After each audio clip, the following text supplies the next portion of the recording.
எப்படி சொல்லுங்க? உன் நாவை திருப்பு என்று ஒரு வார்த்தை. கர்த்தருக்கு ஸ்தோத்திரம். ஏனென்றால் நாவும் நெருப்பு தான். எல்லாரும் யாக்கோபு 5ஆம் அதிகாரம் எடுங்க. அங்கே தான் பேச போகிறேன். யாக்கோபின் புஸ்தகம் 5ஆம் அதிகாரத்தில் நாவும் நெருப்பு தான் அப்படின்னு ஒரு வார்த்தை. எந்த வசனம் பாருங்க? 3ஆம் வசனம், 4ஆம் வசனமா, 6ஆம் வசனம். சாரி, யாக்கோபு 3:6. சாரி, யாக்கோபு 3ஆம் அதிகாரம் 6ஆம் வசனம். மாப்பிள்ளை படிங்க அந்த லைன். நாவும் நெருப்புதான். போதும். என்ன சொல்லப்பட்டிருக்கிறது? நாவும் நெருப்புதான். உன் நாவை திருப்பு.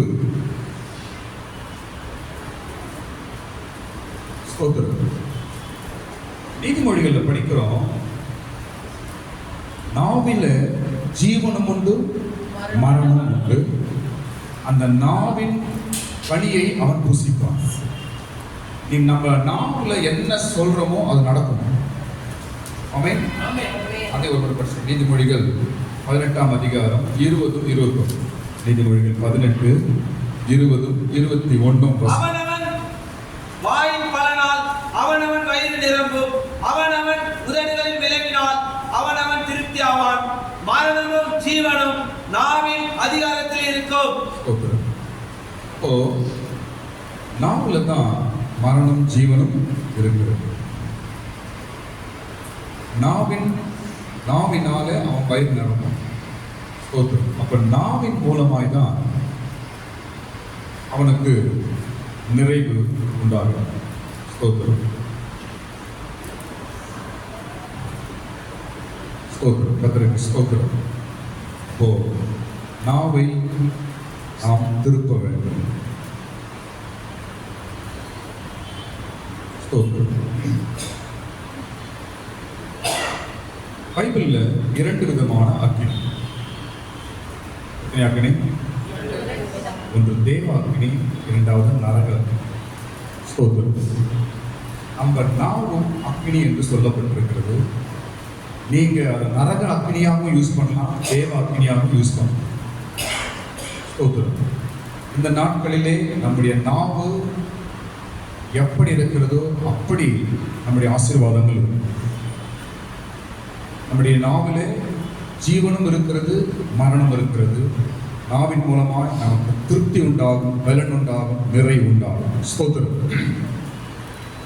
2 அக்கினி, ஒன்று தேவ அக்கினி, இன்னொன்று நரக அக்கினி. நம்ம நாவை எப்படி நாம் பயன்படுத்துகிறோமோ அப்படிதான் நம்முடைய ஆசீர்வாத நிறைவுகள் உண்டாகும் என்று நாம் பார்க்கிறோம். கர்த்தருக்கு ஸ்தோத்திரம். உன் நாவை திருப்பு. இதுவரைக்கும் உன் நாவு எந்த வழியா எப்படி கொண்டு போய் என்ன நடத்தினதோ அதெல்லாம் உனக்கு தான் தெரியும். இன்றைக்கு ஆண்டவர் பேசுகிறார், உன் நாவை திருப்பு என்று சொல்லுகிறார். எந்த பக்கம் திருப்பணும்? ஆசீர்வாதத்தின் பக்கம் திருப்புவாயா, ஜீவனின் பக்கம் திருப்புவாயா. ஸ்தோத்திரம், கர்த்தருக்கு ஸ்தோத்திரம். நம் நாவிலே ஜீவன் உண்டு. எல்லாரும் சொல்லுங்க, நாவிலே ஜீவன் உண்டு. சொல்லுங்க, நம் நாவல பேசுற வார்த்தையில ஜீவன் உண்டு. நாவும் நெருப்பு தான். இந்த நாவை குறித்து யாக்கோபு 3ஆம் அதிகாரத்தில் 7 காரியங்கள் சொல்லப்படுகிறது. சரி, நான் சொல்றேன். நாவை குறித்து யாக்கோபு 3ஆம் அதிகாரத்தில் 7 காரியங்கள் சொல்லப்பட்டிருக்கிறது. என்னென்ன செய்கிறது என்றால், இந்த நாவு பெரிய காட்டியை கொடுக்கும். ஆமென். நாம என்ன செய்யுமா? பெரிய காட்டையே இது கொளுத்தும் என்று சொல்லப்படுகிறது. ஸ்தோத்திரம். அப்படிப்பட்ட நாவை திருப்பக்கூடிய வல்லமை தேவன் நமக்கு தந்திருக்கிறார்.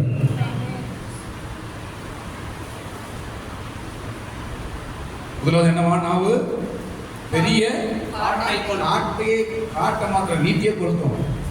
ஸ்தோத்திரம். பெரிய காட்டை கொடுத்தும் நாவு, இந்த நாவு என்று பார்க்கிறோம். இரண்டாவது பார்க்கும்பொழுது அநீதி நிறைந்த உலகமா இந்த நாவு. அதெல்லாம் நீங்க அதை வீட்டில் படிச்சு பாருங்க. 3ஆம் அதிகாரத்தான் எல்லாம் இருக்கு. 6ஆம் வசனம் போட்டுருப்பாரு. அது அநீதி நிறைந்த உலகம் என்று இரண்டாவது காரணம். ஸ்தோத்திரம். நம்ம ஏதோ பேசுறோம், ஏதோ பண்றோம், சில நேரத்தில் நம்ம இருக்கிறோம். ஆனால் நாவு என்பது மிக முக்கியம் என்று வேதத்தில் எழுதப்பட்டிருக்கிறது. ஸ்தோத்திரம். நம்முடைய குடும்பத்திற்கு, நம்முடைய வாழ்க்கைக்கு, நம்முடைய தனிப்பட்ட காரியங்களுக்கு, உங்களுடைய முன்னேற்றத்திற்கு, உங்களுடைய விசுவாசத்திற்கு, உங்களுடைய பிள்ளைகள் எதிர்காலத்துக்கு உங்கள் நாவுல தான் வல்லமை இருக்கு. முதலாவது அது காட்டை கொளுத்தும். இரண்டாவது சொல்லுங்க, இரண்டாவது என்னங்க? அநீதி நிறைந்த உலகம் என்று அந்த நாவை பற்றி சொல்லப்படுது. மூன்றாவது நம்முடைய சரீரத்தை கரைப்படுத்தும் நாவு. அதே வசனமா கீழ் வசனம் பாருங்க. அதே வசனம் 6 வசனம் பாருங்க. நம்முடைய அவயவங்களில் நாவானது முழு சரீரத்தையும் கரைப்படுத்தி. மூன்றாவது என்ன செய்யும் அந்த நாவு? சரீரத்தை கரைப்படுத்தும். கரை என்றால் என்ன? ஆண்டுக்கு முன்னாடி நிக்க வைக்காம உன்னை அழுத்தாமே வைக்கும். ஜெபம் பண்ண முடியாம, வேதம் வாசிக்க முடியாம, சர்ச்சுக்கு போக முடியாம, சரீரத்தை என்ன செய்யும் அந்த நாவு? கரைப்படுத்தும். இப்படிப்பட்ட நாவை தான் நம்ம திரும்ப போறோம். ஒரு அலைய சொல்லுங்க. இதுவரைக்கும் வீட்டை கொடுத்துட்டு இருக்கலாம், ஒரு அநீதி நிறைந்த உலகமா உன் கூட இருக்கலாம், உன் சரீரத்தை கரைப்படுத்திக் கொண்டிருக்கலாம். ஆண்டவர் இன்றைக்கு பேசுகிறார், உன் நாவை திருப்பி உன் நாவின் மூலமாவே நான் அவனை ஆஸ்வதிக்க போகிறேன். உன் நாவின் மூலமா உனக்கு ஜீவனை தரப்போகிறேன். உன் நாவின் மூலமாகவே உனக்கு ஒரு புது உயிரை உண்டாக்க போகிறேன். ஆமென். அடுத்த காரியம் பார்க்கும் பொழுது, இந்த நாவு ஆயுசின் சக்கரத்தை கொளுத்து விடும். அதே வசனத்தில் இருக்கு, ஆயுள் சக்கரத்தை கொளுத்தி விடுகிறதாயும். ஆயுசு சக்கரத்தை என்ன செய்யும் அந்த நாவு? கொளுத்தி விடும். அப்படின்னா அர்த்தம் என்ன? ஆயுசு நாட்கள் அப்படி குறைச்சிருமா? Very danger. பைபிள்ல பாருங்க, நம்முடைய பாடியில் இருக்கிற 2 அவயங்களை குறித்து டேஞ்சர் என்று சொல்லப்பட்டிருக்கு. ஒன்று இருதயம், இரண்டாவது நாவு. நம்முடைய பாடி இருக்கிற அவயத்துல 2ம் ஆபத்தானது என்று பைபிளில் எழுதப்பட்ட 2 அவயம் எதுன்றா? ஒன்று இருதயம், இரண்டாவது ஸ்தோத்திரம். ரொம்ப ஜாக்கிரதை ஹேண்டில் பண்ணணும். கர்த்தருக்கு ஸ்தோத்திரம். வீட்டில் கத்தி இருக்குது, எதுக்கு யூஸ் பண்ணணும் அதுதான் நம்ம யூஸ் பண்ணுவோம். அது நம்ம நம்ம நம்ம மனசு வந்தபடி யூஸ் பண்ணால் என்ன ஆகாது? ஆபத்தை விளைவிக்கும். அதே போலதான் நாவு. ஸ்தோத்திரம். ஜீவனை பேசுவதற்கு மாத்திரம் உபயோகப்படுத்துவோமாக, ஆசீர்வாதத்தை பேசுவதற்குமாக நாவை உபயோகப்படுத்துவோமாக, மற்றவங்களை பிளஸ் பண்றதுக்காக நாவை உபயோகப்படுத்துவோமாக, உன் வீட்டை கட்டுவதற்காக நாவை உபயோகப்படுத்துவாயாக, மற்றவர்களை உற்சாகப்படுத்தும்படிக்கு நாவை உபயோகப்படுத்துவாயாக, விசுவாசை வார்த்தையை சொல்லும்படிக்கு நாவை உபயோகப்படுத்துவாயாக. வேற எதுக்கு நான் உபயோகப்படுத்தாது? அப்படியே பூட்டி வைக்கிறது. ஆமென். ஆயுசு சக்கரத்தை என்ன செய்யுமா? இது கொளுத்திடுமா?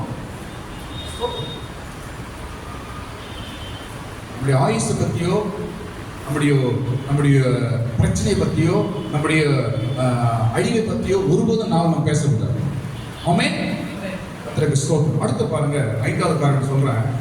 இந்த நாவு நரக அக்னி. பயங்கரமாக பேசுறதுக்கு அந்த வசனம் கடைசியில் போயிட்டாங்க. இந்த நாவு என்னவாது? நரக அக்னியினால் கொளுத்தப்படுகிறதாயோ. 5வது காரியம் என்ன? இந்த நாவு நரக அக்னி. நரக அக்னி. நரக அக்னி. சில பேர் பாருங்க, அடிச்சாலும் நல்லா இருந்துரும், வாங்கிக்கலாம். ஆனா சில ஒரு வார்த்தை சொல்லிட்டாங்கன்னா வாழ்க்கை முழுசும் அதை நினைச்சு வேதனைப்படுறோம். அப்படின்ற அர்த்தம் என்ன? அந்த நாவல் என்ன இருக்குது? நரக அக்னி. சாகுற வரைக்கும் அந்த வார்த்தையை மறக்க முடியலங்க. சுடுகாட்டுக்கு போற வரைக்கும் அந்த வார்த்தையை மறக்க முடியல, அதை அவங்களை மன்னிக்க முடியல, அதை நினைச்சு வேதனைப்படுறாங்க. அப்படின்னா என்ன? நாவல நரக அக்னி இருக்கிறது.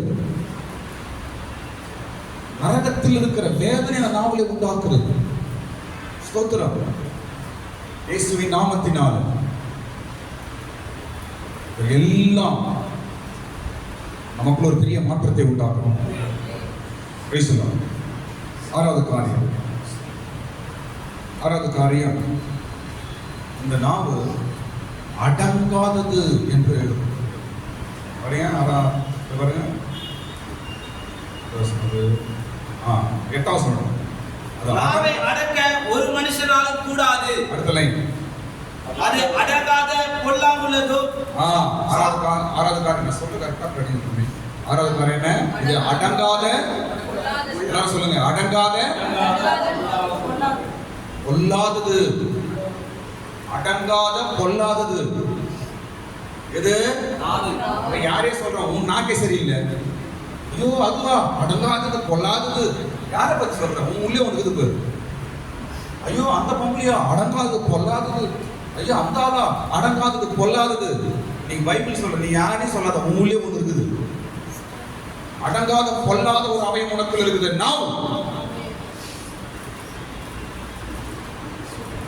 நான் என்ன பண்ணி கொண்டிருக்கிறது? அதான் முதல்ல நம்ம படிச்சோம். நாவும் நெருப்பு தான். நெருப்பு நம்மளை எரிச்சிட்டு இருக்குதுங்க. நம்ம பிளஸ்ஸிங்க எரிக்குதுங்க. தேவ திட்டத்தை எரித்து கொண்டிருக்கிறது. உன் மேல இருக்கிற தேவ வாக்குத்தத்தத்தை தடைப்படுத்திக் கொண்டிருக்கிற ரீகாபாலா ஷாக்குதி அடங்காத பொல்லாத ஒரு அவயம் உனக்குள்ளே இருக்கிறது. ஆண்டு வெளிப்படுத்துகிறது. நாமே அடுத்த ஏழாவது காரியம், இந்த நாவு சாவும் விஷமும் உள்ளது. சாவுக்கு ஏதுவான விஷம் நிறைந்ததுமாய் இருக்கிறது. பயமா இருக்குதுப்பா. அதுவும் அந்த பாம்பு பயங்கர விஷம்பா. ஐயோ இந்த இது பயங்கர விஷம்பா. அதை காட்டிலும் பல மடங்கு விஷம் வாயில் இருக்குது. இந்த மாதிரி நீ எதையோ விஷம் சொல்லுகிற. சாவுக்கு ஏதுவான விஷம் உள்ளது உன் நாவு. இதை எப்படி ஹேண்டில் பண்றது? 7 காரியம் நான் படிச்சோம். இந்த நாவு எப்படிப்பட்டது பைபிள்ல யாக்கோபு அப்போஸ்தலன் எழுதுறாரு. இது எப்படி ஹேண்டில் பண்றது? ஐயோ இது விஷம் அப்படியே கம்முன்னு வச்சுக்கணுமா? ஐயோ இது கெடுதல் பண்ணுது அப்படின்னு அப்படியே இருக்கணுமா? ஐயோ இது எனக்கு நல்லது பண்றது இல்லை, ஐயோ இது ஆபத்தானது என்று அப்படி வைத்துக் கொள்ள வேண்டுமா?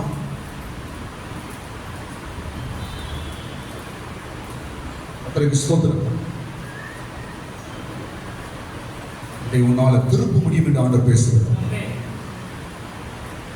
இந்த நாவை திருப்ப முடியும். இன்னொரு இடத்துல பாருங்க, இதுல ஊற்று இருக்கு. நாவல் என்ன இருக்குதா? என்ன இருக்கு நாவல? கடைசி வசனம் பாருங்க, 11 வசனம் படிங்க. ஒரே ஊற்றுக்கண்ணிலிருந்து தித்திப்பும் கசப்புமான தண்ணீர் சுரக்குமா? ஆமென். இந்த நாவல் என்ன இருக்குதா? ஊற்று. ஊற்று எல்லாரும் சொல்லுங்க. நீ ஆசீர்வாதத்தை நினைத்தால் ஆசீர்வாதத்தின் ஊற்று உண்டாகும். நீ நன்மையானதை நினைத்தால் நல்லது ஊற்று உண்டாகும். நீ பலனை நினைத்தால் பலன் ஊற்று உண்டாகும். நீ விசுவாசம் நினைத்தால் விசுவாச ஊற்று உண்டாகும். நீ சுகபலன் ஆரோக்கியத்தை விரும்பினால் அந்த அதில் ஊற்று உண்டாகும். ஆமென் சொல்லுங்க. இது ஊற்று இருக்கிறது. ஹல்லேலூயா. ஒரு ஊற்று. ஊற்றுல என்ன உண்டாகணும்? தண்ணி. எதனா தண்ணி. எந்த தண்ணி? ஏதோ ஒன்றுதான் ஊற்றுல வரும். 2 வருமா? துதியும் சபித்தலும் வராது, கசப்பும் தித்திப்பும் ஏதாவது ஒன்றுதான். நம்ம எங்க நம்ம மிஸ்டேக் பண்றோம்? 2 இந்த நாவல பண்றோம் பாருங்க, அங்கதான் மிஸ்டேக். அங்கதான் நம்முடைய பிளஸ்ஸிங் ஸ்டாப் ஆகுது. அங்கதான் நம்மளுக்கு நம்முடைய எல்லா நன்மைகளும் தடைப்படுவது அங்கதான். உன்னை இதை சாபத்துக்கு யூஸ் பண்றேன், அதுதான் யூஸ் பண்ணிட்டு போ, நரகத்துக்கு போயிட்டு. இல்லை என்றால் ஆசீர்வாதத்துக்காக யூஸ் பண்ணி பரலோகத்துக்கு போ, அவ்வளவுதான்.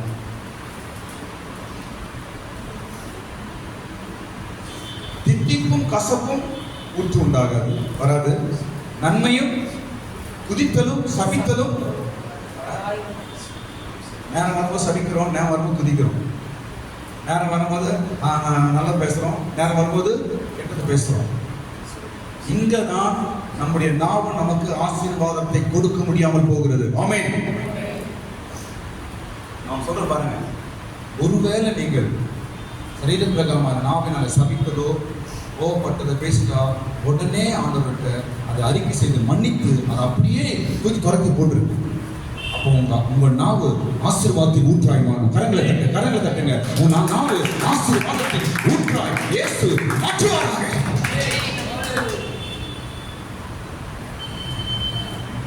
வாய்க்கு வந்தபடி பேசுறது, உன் நாவை சரியா நீ ஹேண்டில் பண்ண மாட்டேன். வாய்க்கு வந்த மாதிரி திட்டுறது, வாய்க்கு வந்த மாதிரி சபிக்கிறது, வாய்க்கு வந்த மாதிரி கோவப்படுறது, வாய்க்கு வந்த கெட்ட வார்த்தை பேசுறது, குதித்தலும் சபித்தலும் வரக்கூடாது, தப்பு. படித்தாங்க வசனம் படித்தாங்க 10ஆம் வசனம் படிங்க. குதித்தலும் சபித்தலும் ஒரே வாயிலிருந்து புறப்படுகிறது.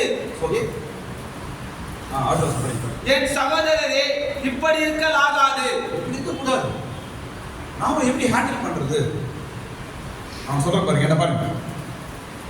உங்க பிள்ளைகளை பார்த்து நீங்க ஒரு பிளஸிங் வார்த்தை சொல்றீங்க, அது அப்படியே பலிக்கணும். மற்றவங்களை பார்த்து ஒரு வார்த்தை சொல்றீங்க, பலிக்கணும். கணவன் மனைவியை பார்த்து ஒரு நல்ல வார்த்தை சொல்றீங்க, பலிக்கணும். மனைவி கணவனை பார்த்து சொல்ற நல்ல வார்த்தை பலிக்கணும். வீட்டுல ஒரு நல்ல வார்த்தை சொல்றீங்க, பலிக்கணும். இப்படிதான் நாம ஹேண்டில் பண்ணணும். ஆமென். கட்டாயம் ஆகும். ஆகாம போகாது.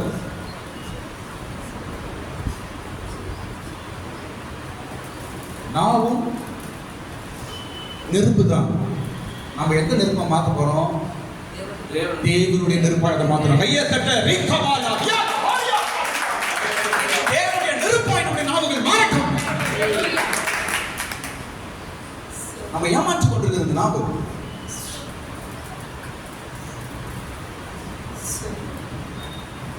நம்மை தந்திரமா ஏமாற்றிக் கொண்டிருக்கிறது நாவு. நாம நம்பாத. விஷமாய் உன்னை ஏமாற்றிக் கொண்டிருக்கிறது. நாவும் நெருப்பு தான். அந்த நெருப்பு பரிசுத்த ஆவியின் நெருப்பாய் நான் மாற்றப் போகிறேன். நாவும் நெருப்பு தான். அந்த நெருப்பு என் தேவனுடைய நெருப்பாய் நான் மாற்றப் போகிறேன். நாவு ஊற்றுதான். ஆசீர்வாதத்தின் ஊற்றாய் நான் மாற்றப் போகிறேன்.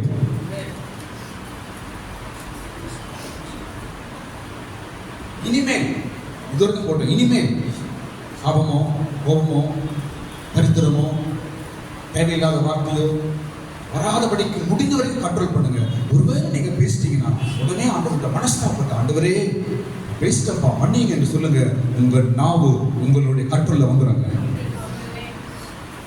நான் ஒரே வார்த்தை சொல்ல பாருங்க, கவனிங்க. நம்ம எல்லாரும் நமக்கு ஆசீர்வாதத்தை வாங்குவதற்காக பூமியில் இருக்கிறோம் இல்லையோ, மற்றவர்களை ஆசீர்வதிக்கப்படுவதாக கடவுள் நம்ம இந்த பூமியில் வச்சிருக்கிறார். அதான் இயேசுவின் சந்ததி. அவங்க தான் ஆபிரகாமின் சந்ததி. அல்லேலூயா. சீக்கிரம் போகிறேன். கர்த்தருக்கு ஸ்தோத்திரம். அடுத்தது வாசனம் பாருங்க. இந்த நாவால அடக்க முடியும் என்ற ஒரு வார்த்தை இருக்கு. இந்த நாவால உலகத்தை அடக்க முடியுமா? ஆமென். எங்க படிக்கிறோம் என்றால் 7ஆம் வசனம் பாருங்க. 7ஆம் வசனம் பாருங்க. இந்த நாவினால அடக்க முடியும் என்று அங்க யாக்கோபு எழுதுறார். 7ஆம் வசனம் படி நம்ம சீக்கிரம். சகலவிதமான மிருகங்கள், பறவைகள், ஊரும் பிராணிகள், நீர் வாழும் ஜந்துக்கள் ஆகிய இவைகளின் சுபாவங்கள் மனுஷ சுபாவத்தால் அடக்கப்படும்,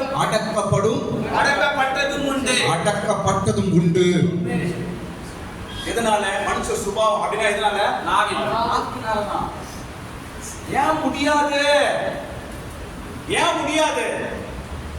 உன் குடும்பத்தை கட்ட ஏன் முடியாது? உன் சாபத்திலிருந்து வெளியே வர ஏன் முடியாது? உன் கடன் பிரச்சனையிலிருந்து வெளியே வர ஏன் முடியாது? உன் போராட்டத்தை ஜெயிக்க ஏன் முடியாது? முடியும். அடக்கக்கூடிய ஒரு வல்லமை உன் நாவிலே ஆண்டு வச்சிருக்கிறார். உன் நாவினால அடக்க முடியுமா? ஆமென். மிருகத்தை அடக்குறாங்க நாவினால, பறவைகளை அடக்குறாங்க நாவினால, ஊர் பிராணிகளை அடக்குறாங்க நாவினால, அதுக்கப்புறம் நீர்வாழும் ஜந்துக்களை அடக்குறாங்க நாவினால. அடக்கினார்கள், அடக்கப்பட்டதும் உண்டு. விசுவாசிங்க. என்ன? மனுஷன் நாக்குனால எதையோ அடக்குறான், கண்ட்ரோல் பண்றான். உன்னால ஏன் முடியாது என்று அங்க எழுதப்பட்டிருக்கிறது. ஆமென். ஏன் முடியாது?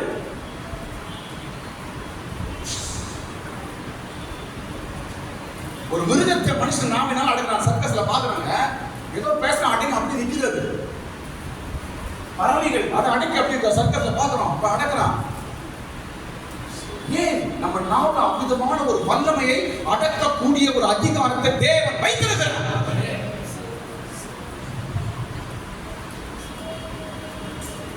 இன்னைக்கு இவைகள் எல்லாம் மறந்து நம்ம ஃபர்ஸ்ட்ல படிச்ச அந்த 7 அந்த காரியத்தை நான் பார்த்து கொண்டிருக்கிறோம். ஆமென். ஸ்தோத்திரம். அடக்க முடியும், நாவல அதிகாரம் உண்டு.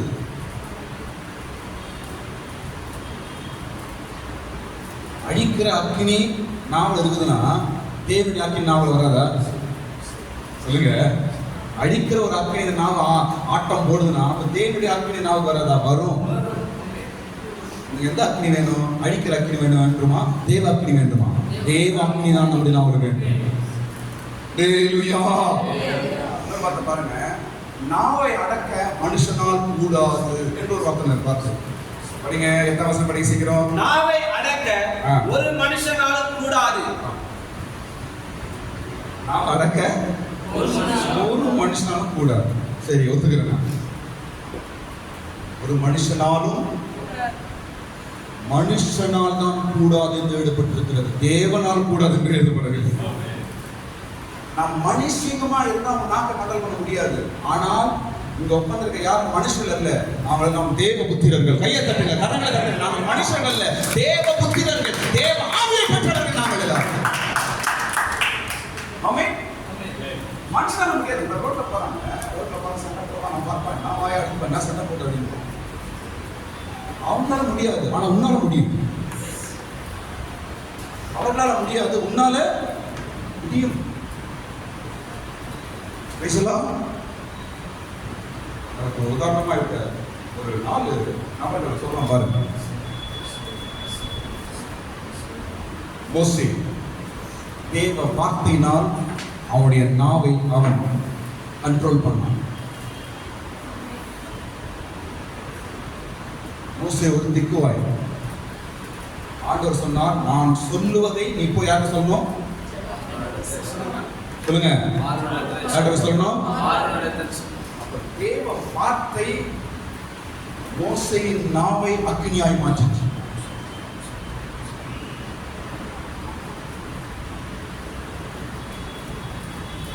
கடவுளுடைய வார்த்தை, பைபிள் வசனம் உங்களுடைய நாவை அக்கினியாய் மாற்றும்.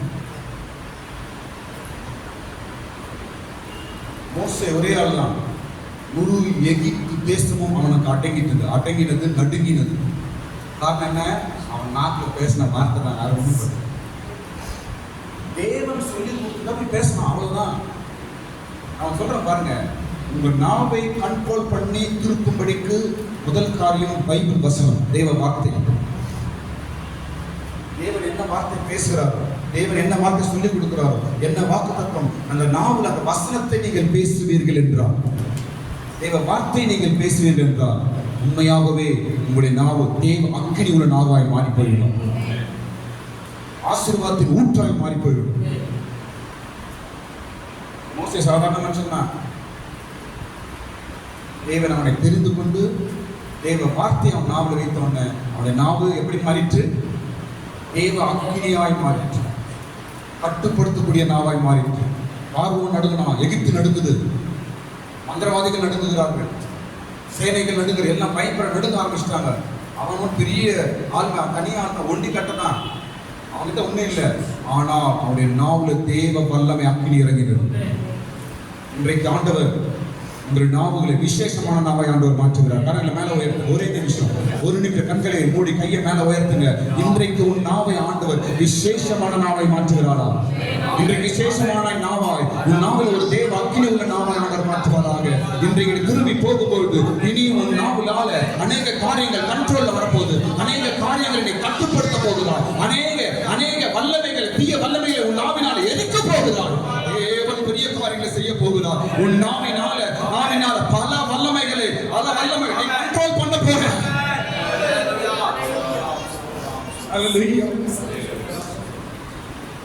இரண்டாவது காரியம், இரண்டாவது அப்போஸ்தலர். 12 அப்போஸ்தலர். இயேசு எத்தனை அப்போஸ்தலர்கள்? சிஷ்யர்கள் 12 பேர். சாதாரண ஆளுங்க எல்லாம் மீன் பிடிக்கிறவங்க. ஆனால் முழு தேசத்தையும் அவர்கள் அசைக்கிறவளாய் மாறினார்கள். காரணம் அவருடைய நாவு. நம்ம ஊருக்கு யார் தந்தது சொல்லுங்க? நம்ம ஊருக்கு யார் தந்தது? சென்னைக்கு அசைத்தார், ஜாதிகளை அசைத்தார், பெரியவர்களை அசைத்தார், பெரிய ஒரு மாற்றத்தை கொண்டு வந்தார். அதிகாரமும் ஜாதி வல்லமையும் விக்கிர ஆராதனையினால் இருந்தவர்களை அசைத்தார். போமா பாருங்க, நாட்டில் இருந்த வல்ல பவருங்க அவள் தாங்க, ஒண்ணும் கிடையாது. நாட்டில் இருந்து சாதாரண நாட்டில் அக்னி நாகம் மாறிடுச்சு. ஆமென்.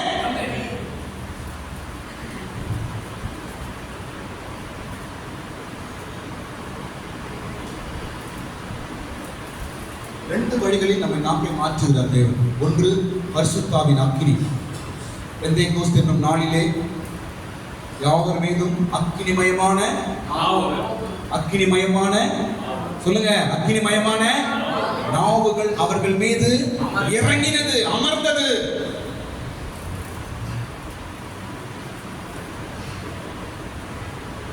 நாவு கெடுக்கப்பட்டு எங்க தெரியுமா? ஏதேன் தோட்டத்தில். நாவு எங்க கெடுக்கப்பட்டுச்சு? மனுஷன் நல்லா தான் உண்டாக்குனார் ஆண்டவர். அந்த நாக்கு எங்க கெடுக்கப்பட்டது? ஏதேன் தோட்டத்தில். எப்படி அந்த பழத்தை சாப்பிட்டான்? சாப்பிட்றதுக்கு முக்கியமா சாப்பிட்றதோட ருசி முக்கியமா கண்டுபிடிச்ச எங்க? எதுல? நாக்குல தான். அந்த ஏதேன் தோட்டத்தில் தான் அந்த பழத்தை கொடுத்தா நாக்கு கெடுத்தான், சாத்தான். மனிதனுடைய நாவு கெடுக்கப்பட்டது ஏதேன் தோட்டத்தில். அவன் சொல்ற பாருங்க, அந்த நாவு சரிப்படுத்தப்பட்டது எங்கு என்றால் பெந்தேகோஸ்து என்னும் நாளில். ஏன் அக்கினிமயமான நாவு இறங்கிச்சு? சாத்தான் கெடுக்கப்பட்ட நாவை இங்க சரி பண்றார் ஆண்டவர் அபிஷேகத்தினால. ஆமென்.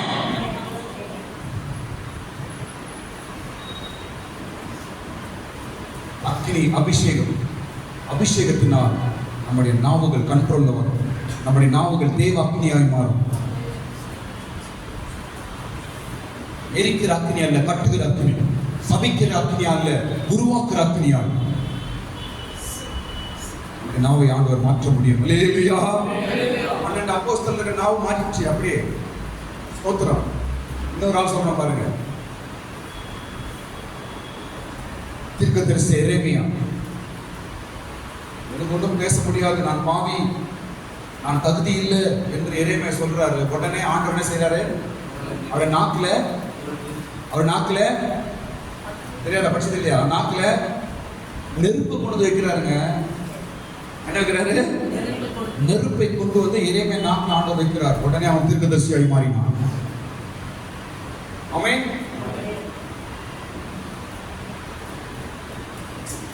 ஆண்டவர் வரும் நாட்களில் விசேஷமாக நாவுகளை ஆண்டவர் திருப்ப போறார். நீ சாதாரண ஆள் தான் பாருங்க, நீங்க சாதாரண ஆள் தான். பல குறைகள் எல்லாம் இருக்கலாம், தேவன் எதிர்பார்த்த அளவுக்கு நம்முடைய வாழ்க்கை எல்லாம் இருக்கலாம். ஆமென். நீங்க சாதாரண ஆள் தான். ஆனால் ஒரு விசேஷமான ஒரு அக்கினி, விசேஷமான ஒரு நெருப்பு உன் நாக்குல வரப்போகிறது. இனி நீ சொல்ற எல்லா ஆசீர்வாதங்களும் பலிக்க போகுது. கையை தட்டு, கரங்களை தட்டு. இனி நீ தேவனால அபிஷேகத்தால் நிறைந்து ஜெபித்து நீ சொல்ற வார்த்தைகள் எல்லாம் பலிக்க போகிறது, நடக்க போகிறது, ஆண்டவர் கனப்படுத்த போகிறார். அப்படியே நடக்கும். தேவனுடைய வார்த்தை நாமம், என் தேவனுடைய அக்கினி நாமம், என் நாவு என் கண்ட்ரோல்ல வரும். அல்லேலூயா. இன்னொரு ஆள் சொல்றேன் பாருங்க, தாவீது. இன்னைக்கு தாவீது எழுதின முக்காவாசி பைபிள் காரியம் எல்லாம் ஆசீர்வாதத்தின் வார்த்தைகள். ஆசீர்வதிக்கிறான், தேவனை துதிக்கிறான். எப்படி? அவருடைய நாவு மாறிடுச்சு. அக்னிமயமான நாவாய் தேவன் அவனை மாற்றி விட்டார். ஸ்தோத்திரம். அவன் சாதாரண ஆள் தான், நாடு மேய்க்கிறவன் தான், படிப்பறி இல்லாதவன் தான். ஆனால் அவனுடைய நாவு ஆச்சரியமான நாவாய் தேவன் மாற்றி விட்டார். ஸ்தோத்திரம். இதே தான் ஆண்டவர் உனக்கும் எனக்கும் செய்ய போகிறது. இதே தான் நமக்கும் நடக்க போகிறது. அல்லேலூயா. கடைசியா இன்னொரு 7 விஷயங்களை டக்கு நான் சொல்லி முடிச்சிடுறேன். எப்படி நம்ம நாவை நம்ம கண்ட்ரோலுக்குள்ள கொண்டு வர முடியும்? எல்லாம் யாக்கோபு 3ஆம் அதிகாரம் தான். 4 பேரை பார்த்தோம். மோசே, தாவீது, அப்போஸ்தலர்கள், அப்புறம் எரேமியா. 4 பேருடைய நாவுகள் ஆண்டவர் மாற்றினார் என்று நாம் பார்த்தோம். கர்த்தருக்கு ஸ்தோத்திரம். நம்முடைய நாவையும் கூட தெய்வ வசனத்தினாலும் பரிசுத்தாவின் அக்கினி அபிஷேகத்தினாலும் நம்முடைய நாவு ஆசீர்வதிக்கிற நாவாய் மாறும், ஊற்றாய் மாறும், கட்டுகிற நாவாய் மாறும். தேவன் செய்வார். அல்லேலூயா. ஒரு காரியம் கடைசியா, நாவை எப்படி நாம கண்ட்ரோல் பண்ணி திருப்புவது என்பது என்று நான் ஒரு 7 காரியங்கள் நான் சொல்லி முடிக்கிறேன். கர்த்தருக்கு ஸ்தோத்திரம். முதல் காரியம், உன் நாவை கண்ட்ரோல்ல கொண்டு வந்து ஆசீர்வதிக்கிற நாவாய் அது மாற வேண்டும் என்றால் முதல் காரியம், நீ சொல் தவறக்கூடாது. சொல்லுங்க. 2ஆம் வசனம் படிங்க, சீக்கிரம் படிங்க. 2ஆம் வசனம். நாம் எல்லோரும் அநேக விசேஷங்களை தவறுகிறோம்.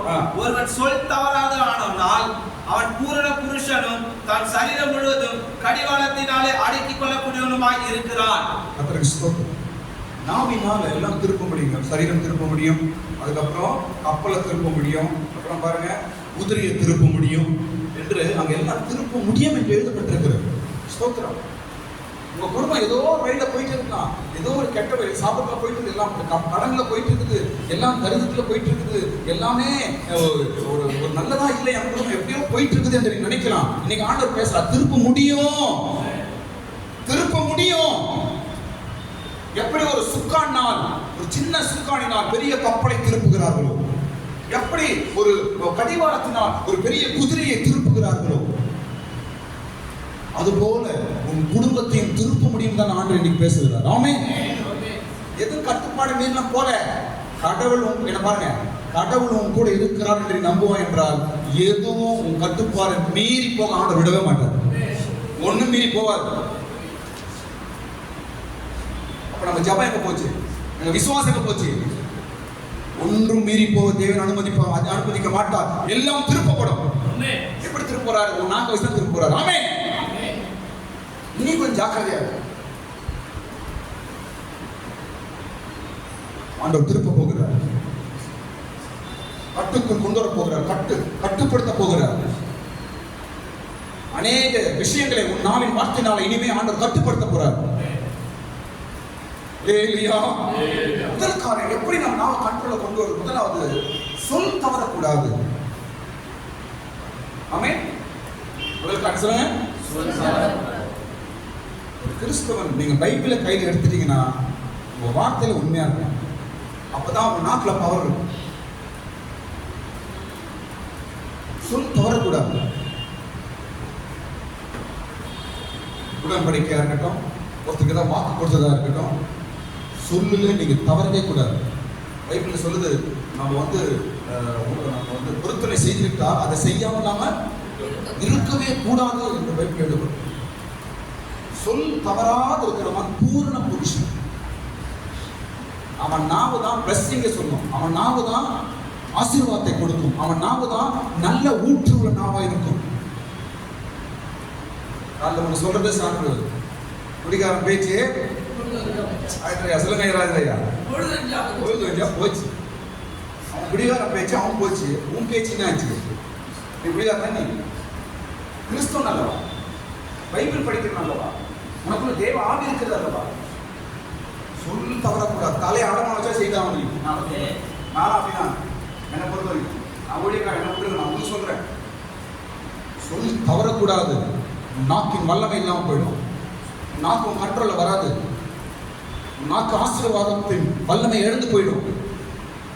உன் நாக்கு விசுவாசத்தின் வல்லமை எழுந்து போய்விடும். காலைல ஒரு பேச்சு, சாயந்தரம் ஒரு பேச்சு, ராத்திரி ஒரு பேச்சு, காலைல ஒரு பேச்சு. நீ பேச நம்ம மூளை வந்து ஒரு பிரயோஜனம் கிடையாது. நீ பேச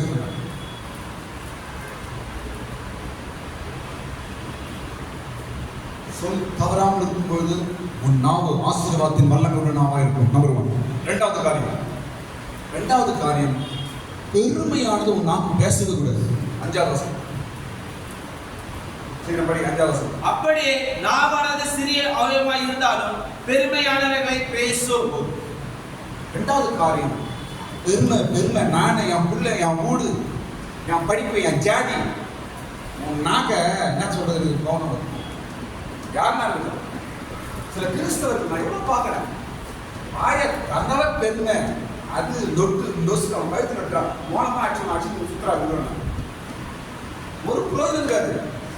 அவன் நாட்டில் கடவுளுடைய வார்த்தையில கொஞ்சம் கூட வல்லம் இருக்காது.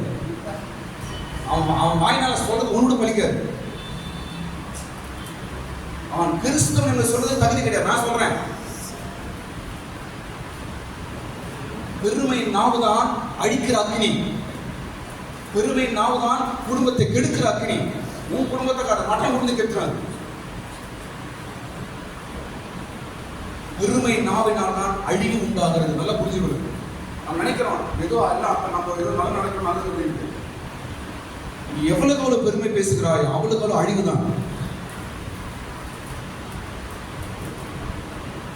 தேவன் தாழ்மையிலோருக்கு கிருபை அளிக்கிறார், பெருமையிலோருக்கு எதிர்த்து நிற்கிறார்.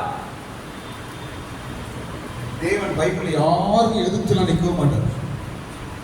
ஆனா ஒரே பெருமை உள்ளவனுக்கு கடவுள் கடவுளே உன்னை எதிர்த்து நிற்கிறார். நான் என்ன பார்க்கலாம் பார்த்தலாம் நான் சொன்னா நீ சொல்றதெல்லாம் படிக்குமா? உனக்கு ஏதாவது நல்லா நடக்குமா? யோசிச்சு பாருங்க. நீ ஏதாவது பெருமையா நீ பேசுறனா கடவுள் உனக்கு எதிர்த்து நிற்கிறாருன்னு அர்த்தம். ஒன்றும் நடக்காது. ரொம்ப ஜாக்கிரதையா இருக்க வேண்டும். ஏன் கடவுள் நமக்கு எதிர்க்கிறார்? நம்ம நாக்குனால தான் நமக்கு எடுத்துக்கிறோம். முடிஞ்ச வரைக்கும் தாழ்மையானது பேசுங்க, பெருமையானது அவாய்ட் பண்ணு. பேசாதீங்க. நல்லதை கேட்டதை எதுனாலும். ஒருவேளை நீ நல்லது சொன்னா மற்ற உன்னை பத்தி மற்றவங்க பேசின்னு போட்டோம். உன் வாயை நீ பேசாத தயவுசெய்து. அதனாலதான் உன் நாவு அழிக்கிற அக்கினியா தான் ஒன்று இருக்குது. இன்னும் பிளஸ்ஸிங்கான நாவா மாறல. இன்னும் விஷமுள்ள நாவாய் தான் இன்னும் இருக்குது. அது பெருமையான நாக்கை வச்சு ஆண்டவர் என்ன பண்ணுவாரு சொல்லுங்க. கவனிங்க, பெருமையான ஒரு நாக்கு அதை வச்சு ஆண்டவரை எதுக்கு என்ன யூஸ் பண்ண முடியும்? அதை வச்சு நீ தான் உன்னை பத்தியே பேசுறீங்க, கடவுள் பத்தியாக பேச போறீங்க. உன்னை பத்தியே உயர்த்துறீங்க, ஆண்டவர் பத்தியாக பேச போறீங்க. நம்முடைய நாவு ஆசீர்வாதத்தின் அக்கினியை ஏன் இழந்து போகிறது? நம்முடைய நாவு ஏன் தேவனுடைய அக்கினியை இழந்து போகிறது? ஏன் என்றால் இரண்டாவது காரணம் சொல்லுங்க, பெருமையான வார்த்தை. மூன்றாவது காரியம் சாந்தத்தை கை கொள்ளும் பொழுது நம்முடைய நாவு ஆசீர்வாதத்தின் நாவாய் மாறுது. ஆமென். அல்லேலூயா. 12ஆம் வசனத்துல சாந்தம் எப்படி இருக்கணும்? அது படிக்காமே 12ஆம் வசனம். என் சகோதரரே, அத்திமரம் ஒலிவ பழங்களையும் திராட்சை செடி அத்திப்பழங்களையும் கொடுக்கும். உங்களில் ஞானி விவேகமாய் இருக்கிற எவனோ அவன் ஞானத்திற்குரிய சாந்தத்தோட போதும். அந்த முழு 3ஆம் அதிகாரம் வீட்டில் போய் முழுசா படிங்க. முழு சப்ஜெக்ட் நாக்க பத்தி தான். மூன்றாவது காரியம் நாம் எதை கை கொள்ள வேண்டுமா? சாந்தம். அதான் இல்ல பாஸ்டர், அதுதான் பாஸ்டர் எல்லாம் கரெக்டா. சாந்தம்ன்றாங்களே, அது எந்த சரணாஸ்திரத்தில் கிடைக்கும் பாஸ்டர்? எங்கன்னா காசு ஒரு 1/2 கிலோ வாங்கி வீட்டில் வச்சு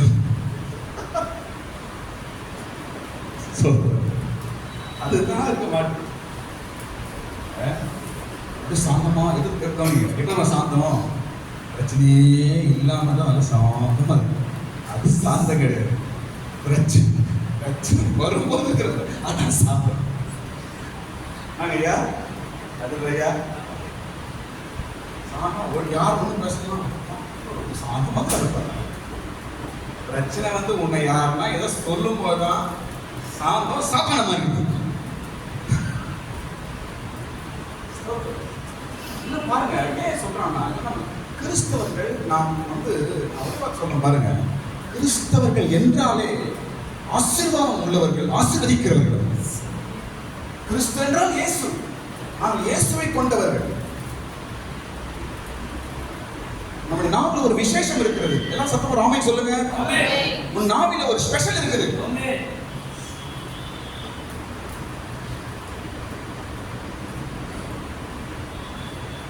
சிஸ்டர் சொல்லி ஜாம் பண்ணிட்டு போனாங்க, இந்த ஐயா சொல்லி ஜாம் பண்ணிட்டு போனாங்க. அந்த அந்த பைபிள் வச்சு ஒரு ஐயா வெள்ளை சட்டை போட்டு வந்தாரு, ஒரு வார்த்தை சொன்னாரு. உண்மையா என்று வருடங்கள் போனாலும் உன் வார்த்தை நிலையில் இருக்க வேண்டும்.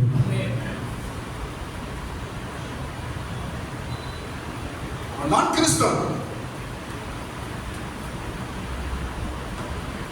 சாந்தமா இருப்பாய் என்றால் உன் நாக்கு வல்லமையுள்ள நாக்காய் மாறும், பிரயோஜனமான நாக்காய் மாறும். ஆண்டவனை உபயோகப்படுத்துவார். உங்க நாக்கு ஆசீர்வாதத்தின் ஊற்றின் நாக்கா இருக்குமே என்றால் யாரையாவது நீங்க பார்த்து பேச போறீங்கன்னா அந்த நேரத்தில் ஆண்டவர் அவங்க கிட்ட அவங்கள பார்த்து இந்த வார்த்தை சொல்லு அப்படின்னு எழுத தருவாரு. சிஸ்டர் போங்க, நல்லது நடக்க போங்க, உங்க நல்லது நடக்க போங்க, நீ சும்மா சொல்லிடுவீங்க, நீங்க அது அப்படி நடக்கும்.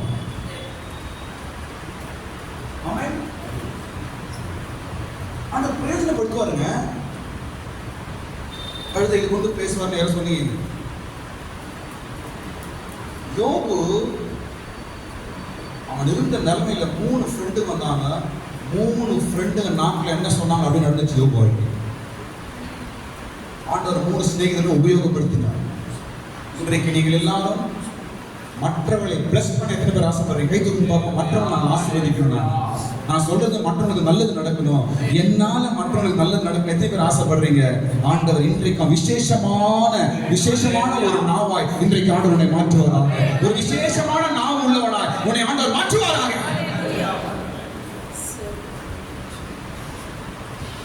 நான்காவது காரியம், நாவை எப்படி கண்ட்ரோல் பண்றது? நான்காவது காரியம், அதே வசனத்துல நல்ல காரியங்கள் செய்யணும், கெட்டது செய்யக்கூடாது. படிக்கிறவே கிரியைகளை நல்ல நடக்கையினாலே காண்பிக்க கடவன். நல்லது செய்து காட்டணும். அப்போ உன் நாக்குக்கு என்ன இருக்கும்?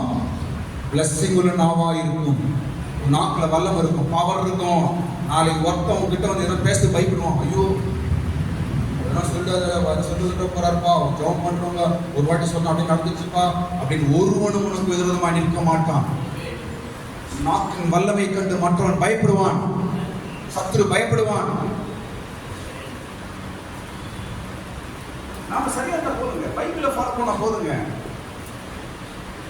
ஆண்டவர் என்ன சொல்லிருக்கானே? நல்ல கிரியைகள் செய்யணும், நல்லது செய்யணும். உங்களால முடிஞ்ச நல்லது செய்யணும். சாப்பாடு கொடுங்க, வஸ்திரம் இல்லாத வஸ்திரம் கொடுங்க, ரோட்ல அனாதரிக்கிற அவங்களால கூட ஏதாவது உதவி, டைம் கிடைக்கும் போது ஹாஸ்பிட்டலுக்கு போய் முடிஞ்சா போங்க, வியாதிஸ்தர்களை பார்த்து ஏதாவது 4 வார்த்தை பேசிட்டு வாங்க. சிறைச்சாலைக்கு போங்க. ஏதோ பைபிள் ஏசி சொல்லிட்டு நம்ம ஏன் போனோம்? நீங்க பேசிக்க விட்டுரு, நம்ம வரதே போயிட்டு இருக்கோம். நான் சிறையில் இருக்கும்போது என்னை வந்து பார்த்தாயா? நான் வியாதியா இருக்கும் வந்து பார்த்தியா? நான் பசியா இருக்கிற சாப்பாடு கொடுத்தியா? நான் வஸ்திரம் இல்லாமல் இருக்க வஸ்திரம் கொடுத்தியா? எல்லாம் ஏசு கேட்கிறாரு. இல்லையே அப்படின்ற. அப்ப என்ன ஊழியம் நீ போ அப்படின்றது. இதெல்லாம் செய்கிறவர்கள் எனக்கு செய்கிறது போல ஏதோ நல்ல கிரியைகள் நம்ம ஆக்டிவிட்டிஸ்ல கொண்டு வரணும். ஒரு ஹாபிட்டை கொண்டு வந்துடணும். இந்த காரியம் நான் செய்யணும், இது நான் செய்யணும். நல்ல கிரியைகள், நீங்க நல்ல கிரியைகளை நீங்க செய்யும் போது உங்க நாக்கு பிளஸ்ஸுக்கான நாக்கா மாறும். உங்க நாவு ஆசீர்வாதத்தின் ஊற்றான நாவாய் மாறும். பவர்ஃபுல் நாக்கா மாறிடும் உங்க நாக்கு. நீங்கள் ஒரு வார்த்தை சொன்னாலும் வல்லமைகள் கட்டப்படும். பைபிள் சொல்லியிருக்கிறார், நீங்கள் பூமியில் எதை நீங்கள் கட்டுகிறீர்களோ கட்டப்படும், நீங்க எதை கட்டவிழ்கிறீர்களோ கட்டவிழ்க்கப்படும். இதெல்லாம் எப்படி நடக்குது? நாட்கள் தான் நடக்குது. நடக்காத இயேசு சொல்லியிருக்கிறாரு. நடக்காத இயேசு ஒருவேளை சொல்லியிருப்பார் என்றால் கிறிஸ்தவம் பைபிள் எல்லாம் பொய்யாய் மாறிடும். ஒருவேளை இயேசு சொன்னது வரைக்கும் நடக்காமலே இருந்தால் கிறிஸ்தவ உலகத்தில் எல்லாம் போயிருக்கும். ஒருவேளை இயேசு சொன்னது எல்லாம் பொய் என்றால் இன்றைக்கு பைபிள் நம்ம கையில் இருந்திருக்காது, உலகத்தில் பைபிள் என்பது இருந்திருக்காது. இயேசு சொன்னது முழுமையும் உண்மை, சத்தியம். கரங்களை தட்டுங்க. அவர் சொன்ன வார்த்தைகள் இன்றைக்கும் நடந்து கொண்டிருக்கிறது. அவர் ஜீவனுள்ள தேவன், அவருடைய வார்த்தை ஜீவன் உள்ளது, அவர் உயிருள்ள தேவன். அதனால்தான் இன்றைக்கும் கிறிஸ்தவங்கள் செழித்து பெருகிக் கொண்டிருக்கிறது. அதனால்தான் இன்றைக்கும் பைபிள்கள் அநேக இடத்தில் பரவி கொண்டிருக்கிறது. இயேசு நடக்கிறது தான் சொன்னார். இயேசு சொன்னது இன்றைக்கும் அவர் செய்து கொண்டிருக்கிறார். நம்முடைய வாக்கிலே, நம்முடைய நாவிலே வல்லமையுள்ள நாவாய் மாற வேண்டும். அடுத்தது 5வது காரியம் சீக்கிரம் சொல்லலாம். 5வது காரியம் பாருங்க, அதே அதிகாரத்தில் 5வது காரியம் பாருங்க, கசப்பான வைராக்கியம் இருக்கக்கூடாது. பாருங்க, உங்கள் இருதயத்திலே கசப்பான வைராக்கியத்தையும் போதும். என்னாவது காரியம் நான் சொல்றது? 5வது காரியம். 5வது காரியம் என்ன இருக்கக்கூடாதா? கசப்பான வைராக்கியம். கசப்பம் வைராக்கியத்தை வச்சுனா உன் நாக்கு எடுத்து போய் சேடு கட்டு தான் வைக்கணும். உன் வீட்டில் வச்சுக்காத நாக்கு ஒன்றுக்கு பிரயோஜனம் கிடையாது. வேணும்னா காரமா மீன் குழம்பு, காரமா கறி குழம்பு, காரமா கார குழம்பு சாப்பிட்டு வேணும் வீட்டில் உட்காந்துக்கலாம். தவிர அந்த நாக்கு ஒன்றுக்கு பிரயோஜனம் என்ன இருக்கக்கூடாது? கசப்பான வைராக்கியம் ஒன்று இருக்கும் என்றால் உன் நாக்கு எரிக்கிற நரகத்தின் அக்கி நாக்கா தான் இருக்கும். பிளஸ்டிங்கான நாக்கா இருக்கு. நானா இருந்தாலும் சரி, நாக்குல பவர் இருக்காது, ஜபத்துல பவர் இருக்காது, நீ சொல்ற விசுவாசத்துல பவர் இருக்காது, நீ பேசுற தேவ வார்த்தையில் பவர் இருக்காது, உன் பக்தியில பவர் இருக்காது, வல்லமை இருக்காது.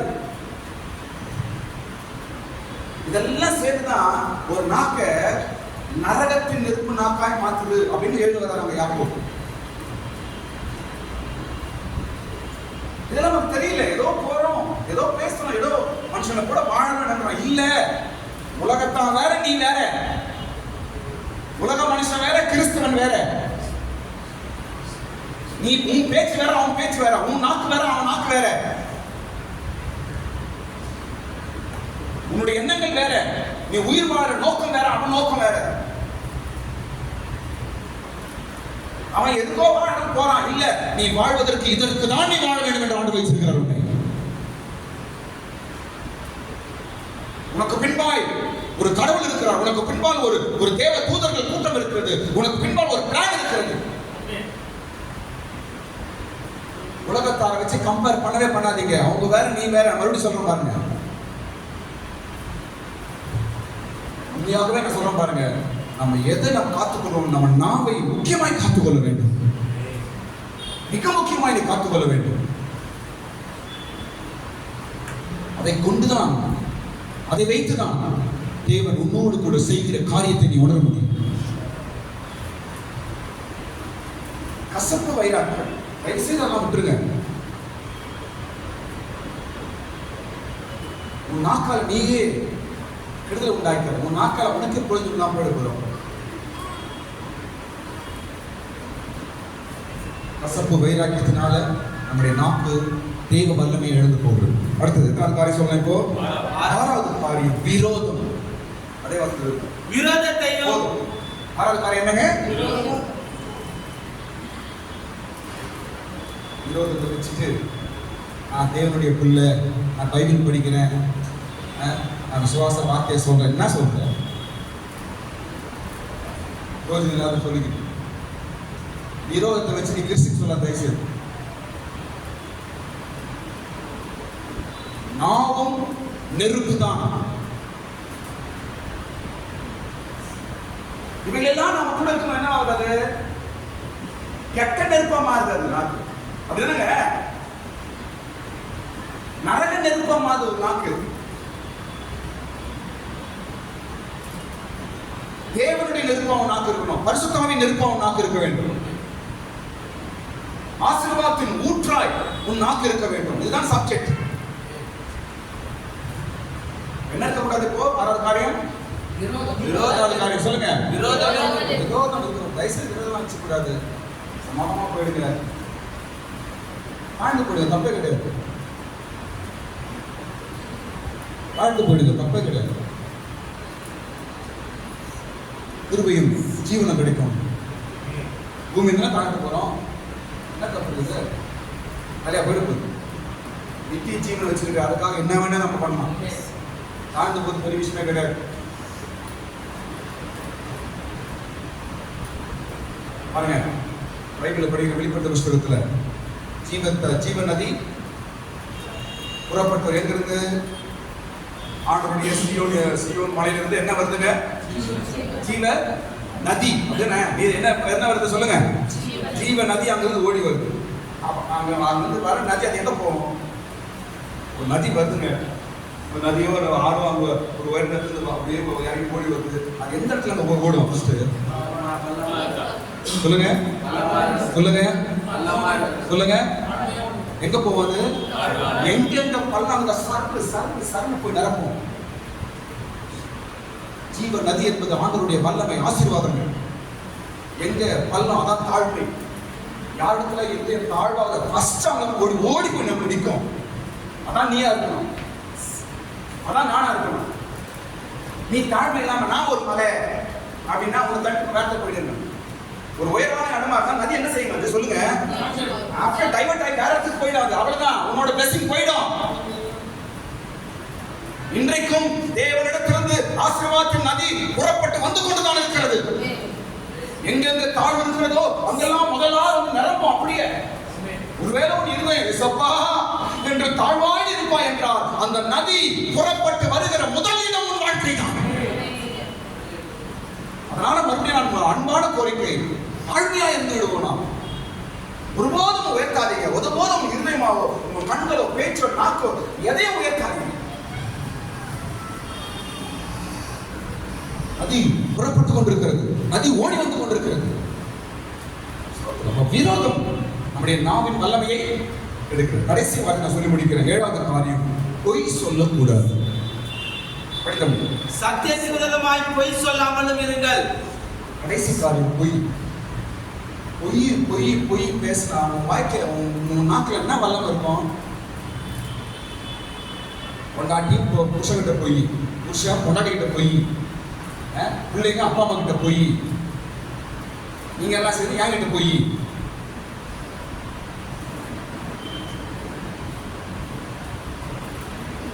நாக்கின் ஆசீர்வாதத்தின் வல்லமை கெடுக்கப்படுற பெரிய காரணம் நீ பேசுற பொய் தான்.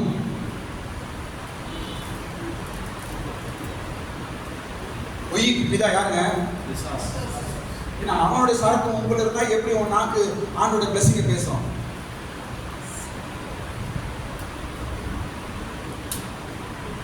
பொய் உன் நாக்கின் ஆசீர்வாதத்தின் வல்லமை கெடுக்கிறது. சின்ன வயசுல பிள்ளைங்க பொய் சொன்னா ஒரு போடு போடு ரத்தம் வந்தா தப்பிடு. பிள்ளைகளை பொய் பேசாமல் கண்டித்து வளங்க. மனைவி ஒருவேளை பொய் பேசினா கணவன் கண்டிங்க. கணவன் ஒரு பொய் பேசினா மனைவி கேளுங்க தட்டி. ஊற்று நின்று போய்விடும். நீ பேசுற ஆசீர்வாதம் வீட்டுல வேலை செய்யாது. நீ சொல்ற விசுவாச வார்த்தை வேலை செய்யாது. நீ கேட்கிற வசனம் வேலை செய்யாது. நீ கடவுள் மேல வச்ச நம்பிக்கை வேலை செய்யாது.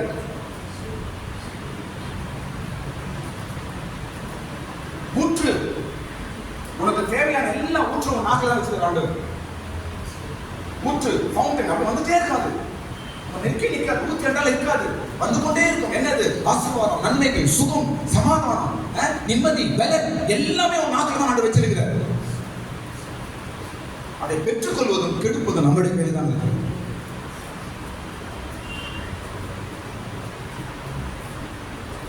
நாவும் நெருப்பு தான். நீங்க அதை எந்த நெருப்பா நீங்க மாத்த போறீங்க? கெடுக்கிற நெருப்பாய் அல்ல, பரிசுத்தாவின் நெருப்பாய் நாங்கள் மாற்றிக் கொள்கிறோம். தேவனுடைய நெருப்பாய் எங்கள் நாவை நாங்கள் மாற்றிக் கொள்கிறோம். ஆண்டவர் காலையெல்லாம் பேசுகிற ஒரே வார்த்தை, இனி உன் நாவல ஆண்டவர் விசேஷமான ஒரு ஏதோ ஒரு நெருப்பு, ஒரு ஸ்பார்க் நாக்கில் ஆண்டு வைக்க போகிறோம். எல்லா கண்களையும் ஜெபம் பண்ணி முடிக்கும். எல்லாரும் கண்களை போடுங்க, ஸ்தோத்திரம் பண்ணி கொஞ்ச நேரம் கரங்களை மேல உயர்த்தி ஆமாண்டவரே, கேட்ட ஒவ்வொரு வார்த்தைகளும் ஆண்டவரே, என்னுடைய நாவு ஆண்டவரே மற்றவர்களுக்கும் எனக்கும் ஆசீர்வாதத்தின் ஊற்றான நாவா என் நாவு மாறணும். ஆண்டவரே இனி என் நாவு திருப்பப்படணும். எப்படி ஒரு குதிரை ஒரு கடிவாளத்தினால் திருப்பப்படுகிறதோ, எப்படி ஒரு கப்பல் ஒரு சின்ன சுக்கானினால் திருப்பப்படுகிறதோ, அது போல என் குடும்பம், என்